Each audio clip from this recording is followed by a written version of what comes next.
अस्सलाम वालेकुम viewers, welcome to VFX learning. कैसे हैं आप लोग? उम्मीद करता हूँ सब लोग खैरियत से होंगे। आज की क्लास में हम ब्रश टूल को देखेंगे। जी हाँ, ब्रश टूल में आप लोग सोच रहे होंगे कि इतना उसमें है कुछ नहीं, सिर्फ ब्रश लेते हैं और हम ये कि पेंट कर देते हैं। लेकिन कुछ चीज़ें उसमें ऐसी हैं, कुछ उसके फीचर्स हैं जो बहुत ज़्यादा इम्पोर्टेंट हैं।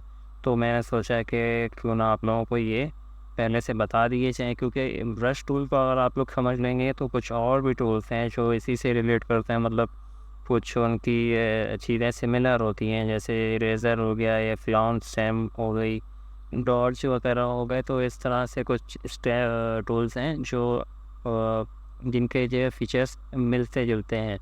तो ब्रश टूल को देखेंगे, स्टार्ट करते हैं। सबसे पहले एक पेज ले लेता हूँ मैं। अच्छा, पेज लेने के बाद सबसे पहले ब्रश टूल ले लेते हैं। ब्रश टूल हम यहाँ से टूल्स जो हमारे पास आ रहे होते हैं यहाँ से भी ले सकते हैं, और इसका शॉर्टकट है बी प्रेस करते ही हमारे पास ब्रश आ जाएगा। और ब्रश आने के बाद आप देखेंगे कि ऊपर कुछ हमारे पास इस तरह के इसके ऑप्शंस खुल जाएंगे। जैसे ही हम ब्रश लेंगे तो इस तरह से कुछ ऑप्शंस खुल जाएंगे। लेफ़्ट साइड पे हम देखेंगे तो हमारे पास डिफरेंट टाइप्स के ब्रश मौजूद हैं। यहाँ से भी लेफ़्ट साइड से भी इसका ऑप्शन आ रहा होता है, और इस पे हम राइट क्लिक करते हैं तो भी हमारे पास ये ऑप्शन खुल जाता है। अच्छा, इसमें हम देखेंगे तो डिफरेंट टाइप के ब्रशेस हमारे पास मौजूद हैं, और इसमें जो डिफ़ॉल्ट आ रहा होता है, जो आपके पास आ रहा होगा आई थिंक, वो आ रहा होगा इस तरह से।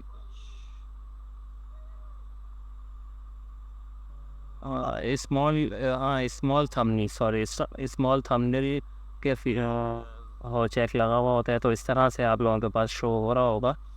डिफरेंट टाइप के इसमें ब्रशेज़ हैं, और कुछ ब्रशेज़ हम इसमें जो है वो लोड भी कर सकते हैं डाउनलोड करके ना। तो इसी में ही ऑप्शन आ रहा होता है लोड ब्रशेज़ का। यहाँ से हम इसको इसमें मज़ीद ब्रशेज़ भी ऐड कर सकते हैं। अच्छा, ये जो ब्रशेज़ आ रहे होते हैं इस तरह से भी आप लोग वैसे देख सकते हैं, लेकिन ज़्यादा इजी जो होता है वो स्ट्रोक थंबनेल कर लेंगे ना, तो वो ज़्यादा इजीली शायद समझ में आए आप लोगों को।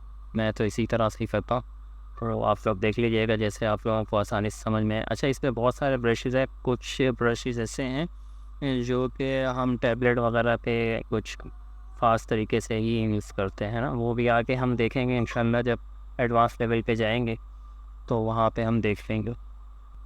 ये हो गई पहली चीज़। दूसरी चीज़, इसी ऑप्शन में ही हम देखेंगे कि इसमें एक हार्डनेस दी हुई है और एक साइज़ दिया हुआ है। और ये साइज़ ज़ाहिर सी बात है साइज़ के लिए ही है, छोटा बड़ा कर लें इसको हम।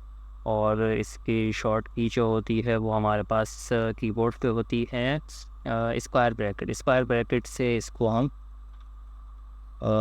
छोटा बड़ा कर सकते हैं कुछ इस तरह से।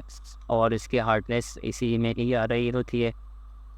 और इस पे बहुत से ब्रशेज़ हम डिफ़ाइन भी कर सकते हैं, और डिफ़ाइन किस तरह से करने हैं वो भी इंशाल्लाह मैं आपको आगे चल के बताऊँगा। आज क्योंकि मैंने इसका थोड़ा-सा आपको पता है कि थोड़ा-सा बिगनर की क्लास चल रही है हमारी, तो इसलिए ये कि थोड़ा-सा इंट्रोडक्शन दे देंगे, कुछ जो बहुत ज़्यादा ज़रूरी चीज़ें होंगी वो आप लोगों को मैं बता दूँगा।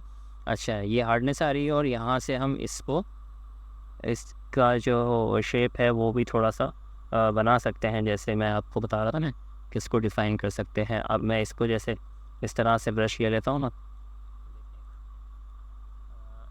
ये इस तरह से कुछ हमारे पास आ जाता है। ये ब्रश जो है इस तरह से बना के हम कैलीग्राफी भी कर सकते हैं। जैसे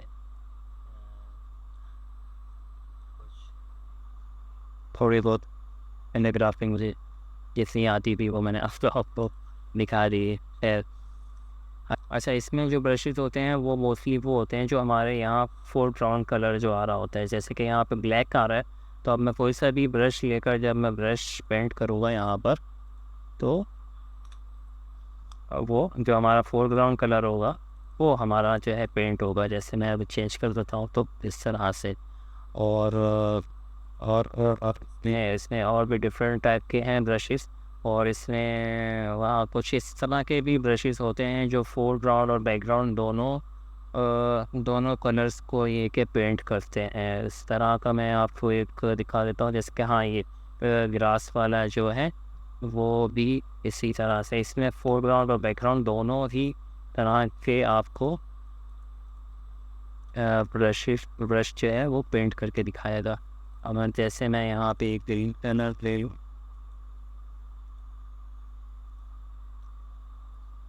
फोरग्राउंड और बैकग्राउंड दोनों, और अब जब मैं यहाँ पर पेंट करने लगूँगा तो सब बहुत ज़्यादा बड़ा हो गया साइज़, यहाँ से इसको छोटा कर लेते हैं। और अब जब मैं यहाँ पे पेंट करूँगा तो इस तरह से ग्रास बनता जाएगा। तो ये बहुत ज़्यादा इंटरेस्टिंग होता है, ब्रश यूज़ करते हैं तो चीज़ों में काफ़ी बेहतरी आ जाती है, काफ़ी अच्छा लगता है। एक और चीज़ जो मैं आप लोगों को बताऊंगा वो ये है कि इसमें जो है अक्सर स्टूडेंट्स वो ये पूछ रहे होते हैं कि उनके पास जो ब्रश का जो सर्कल आ रहा है वो गायब हो जाता है और ये प्लस की साइन आ रही होती है। तो ये इस तरह से आ रहा होता है तो काफ़ी प्रॉब्लम हो रही होती है कि पता नहीं चल रहा होता ना कि हमारा ब्रश कितना बड़ा है, कितना उसका साइज़ है। तो क्या करते हैं, ये प्रॉब्लम क्या होती है, ये बहुत ही आसान सा इसका हल है कि आप अपना कीबोर्ड देखेंगे उसमें कैप्स लॉक ऑन होगा, कैप्स लॉक को ऑफ कर लेंगे तो ये इस तरह से आपके पास ब्रश आ जाएगा। एक और चीज़ जो है वो जैसे कि हम यहाँ से राइट क्लिक करके इसका साइज़ और हार्डनेस को हम सेट कर रहे थे, तो इसका एक और तरीका भी होता है, वो ये होता है कि हम ऑल्ट प्रेस करके राइट क्लिक करेंगे तो इसकी हार्डनेस आप देख रहे होंगे, ये जो फ़ोटोशॉप का वर्जन है इसमें ये जो हार्डनेस आ रही है हमारे पास यहाँ। अब मैं इसको अप डाउन करूँगा तो इसकी हार्डनेस में एक कम और ज़्यादा हो रही है, जैसे कि आप लोगों को मेरी स्क्रीन पे दिख रहा होगा। और अप डाउन करने से इसकी हार्डनेस को हम इस तरह से सेट कर सकते हैं, और इसी तरह से हम ऑल्टर प्रेस करके और राइट क्लिक करेंगे और लेफ़्ट राइट करेंगे तो इसका साइज़ भी हम यहाँ से इस तरह से भी सेट कर सकते हैं। ऑल्टर प्रेस करेंगे और राइट क्लिक करेंगे और इसको लेफ़्ट राइट करेंगे तो इसका साइज़ सेट होगा, और अप डाउन करेंगे तो इसकी हार्डनेस को हम सेट कर सकते हैं। ये भी एक तरीका है, और सिंपली आप राइट क्लिक करके भी कर सकते हैं, यहाँ से कोई मसला नहीं है, जैसे आप लोग आपको इजी लगे। अच्छा, एक और जो अच्छी चीज़ है वो ये है कि इसमें हम जैसे स्ट्रेट लाइन हमने बनानी होती है तो हम ये कर सकते हैं कि अब हम ब्रश लेके यहाँ से यहाँ तक के इस तरह से स्ट्रेट लाइन बनाएंगे तो थोड़ा सा मुश्किल होगा। तो इसके लिए हम क्या करते हैं कि एक क्लिक हम यहाँ पे कर लेते हैं, लेफ़्ट क्लिक, और इसी तरह से शिफ्ट का बटन प्रेस करके आगे हम प्रेस करेंगे तो एक स्ट्रेट लाइन बन जाएगी हमारे पास। एक क्लिक मैं यहाँ पे करूँगा और एक क्लिक जैसे ही मैं इसके सामने करूँगा तो बिल्कुल स्ट्रेट लाइन बन जाएगी। और इस तरह से भी हो सकती है, और दूसरा इस तरह से भी हम कर सकते हैं कि शिफ्ट का बटन प्रेस करके रखें और हम लाइन बढ़ाते जाएं, और इस तरह से भी हो सकता है। वैसे जो मैंने वो चीज़ आपको बताई है कि एक क्लिक हम यहाँ करेंगे और एक क्लिक इसके सामने करेंगे तो एक स्ट्रेट लाइन हो जाएगी। अगर इस तरह से हम एक क्लिक यहाँ पे करते हैं और दूसरा क्लिक जो है हम यहाँ नीचे करते हैं तो यहाँ से यहाँ तक भी एक स्ट्रेट लाइन इस तरह से बन जाएगी। तो ये एक अलग दो अलग तरीके हैं। तो स्ट्रेट लाइन के लिए वैसे तो बस शिफ्ट प्रेस करें और स्ट्रेट लाइन बना दें इस तरह से। हम शिफ्ट प्रेस करके करेंगे, आप अप डाउन भी कर रहे होंगे तो नहीं बनेगी। अच्छा, ये है कि इसमें जैसे हमने एक स्ट्रेट लाइन बना दी, अब हमने क्या किया कि हम शिफ्ट प्रेस करके दोबारा जब आगे लाइन बढ़ाएंगे तो वहीं से शुरू हो जाएगी। यहाँ पे क्लिक किया, यहाँ एक स्ट्रेट लाइन बनाई, फिर आगे शिफ्ट प्रेस करके आगे क्लिक करेंगे तो वो बढ़ती चली जाएगी इस तरह से। और जैसे ही हम छोड़ देंगे शिफ्ट का बटन तो ये एक नया स्टार्ट लिमिंग इस तरह से।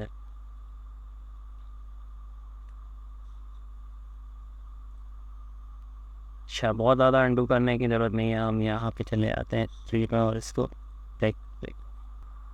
एक और बहुत ज़्यादा जो ज़रूरी चीज़ है वो ये है कि इसमें ब्लेंडिंग ऑप्शंस भी मौजूद हैं। ब्रश के अंदर ब्लेंडिंग ऑप्शन मौजूद हैं, आपको कहाँ पे मौजूद है, यहाँ पर देख रहे होंगे आप लोग, यहाँ पे मोड लिखा हुआ है और यहाँ पे लिखा हुआ है नॉर्मल। जिस तरह से यहाँ हमारे पास लेयर के ऊपर भी यहाँ पर लिखा हुआ आता है ब्लेंडिंग ऑप्शन यहाँ पे आ रहे होते हैं। तो यहाँ पे भी ब्रश का ये मोड जो है वो यहाँ पे आ रहा होता है। पेंटिंग मोड देख रहे होंगे आप, मेरे माउस पे आ रहा है लिखा हुआ। तो जैसे ही अब मैं एक पेंट कर देता हूँ कुछ अलग कलर, जैसे कि मैं रेड कलर में यहाँ पे पेंट कर देता हूँ, तो अब यहाँ पे डिफरेंट टाइप के ब्रश मोड्स हैं। तो अब मैं एक और लेयर लेने के बाद यहाँ पर एक अलग मोड में यहाँ पे पेंट करता हूँ, अलग कलर में। तो इसको आप देखेंगे कि दोनों में डिफरेंस क्या है। अब इसको हम थोड़ा सा जूम करके देखेंगे तो हमें पता चल जाएगा। तो जूम करता हूँ, देखेंगे आप इसके एजिस और इसके एजिस में दोनों में फ़र्क है। ये नॉर्मल था और ये हमने रिज़ॉल्व कर दिया तो ये इस तरह से आ गया। इसी तरह से अच्छा, इसमें डिफरेंट टाइप के मोड्स हैं, देखेंगे हम। इसमें तो नीचे एक बिहाइंड का आ रहा है। अब बिहाइंड क्या है, जैसे हमने ये एक इस लेयर पर एक पेंट किया हुआ है, अब बिहाइंड मोड करके हम जब इस पर पेंट करेंगे तो जितना भी हमारा कलर होगा वो जो पहले कलर हुआ होगा उसके बिहाइंड जाएगा, उसकी बैक साइड पे पेंट होगा। देख रहे हैं, ये पहले से हमने ग्रीन कलर पेंट किया हुआ है। अब मैं यहाँ पे ब्लू कर देता हूँ अपने पास, और ये रेड वाली लेयर को हटा देते हैं ताकि कंफ्यूजन ना हो। एक ही लेयर पे ये ग्रीन कलर हुआ हुआ है। अब मैंने बिहाइंड मोड कर लिया और यहाँ पे पेंट किया, तो जितना भी कलर मैं करूँगा वो पहले जो कलर हुआ हुआ होगा उसकी बैक पर जाएगा इस तरह से।